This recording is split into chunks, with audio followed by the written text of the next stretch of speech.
আপনাদের 11 নম্বরে যেটা বললেন, রোগীদের সঠিক চিকিৎসা রাখতে হাসপাতালগুলোতে বিশেষ নির্দেশনা। আপনারা সর্বাত্মক সেবা দিচ্ছেন আন্তরিকভাবে।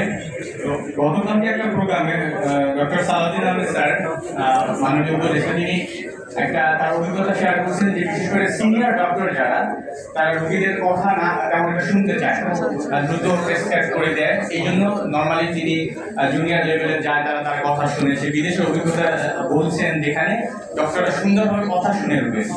আসলে এই বিষয়গুলো নিয়ে আপনাদের কোনো পরিকল্পনা আছে কিনা? বিশেষ করে রোগীর সঠিক চিকিৎসা নিশ্চিত রাখতে হাসপাতালগুলোতে বিশেষ নির্দেশনা দেওয়া বলতে আপনারা কি বুঝছেন, কি নির্দেশনা?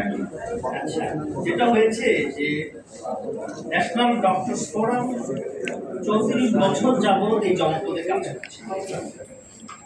আমাদের পরোক্ষ প্রত্যক্ষ পরিচালনায় এদেশের অসংখ্য চিকিৎসা কাঠামো তৈরি হয়েছে। আমরা সেখানে নিরবচ্ছিন্নভাবে আমাদের কাজ চালিয়ে যাচ্ছি।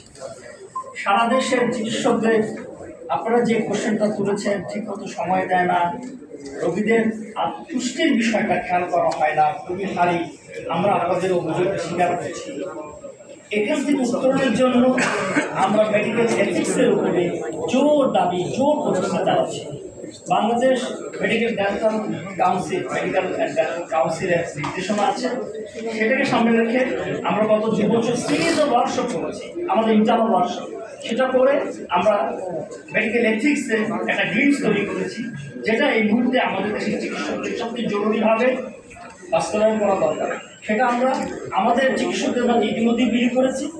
আমরা এখন একটা গুরুত্ব আবহাওয়া পেয়েছি।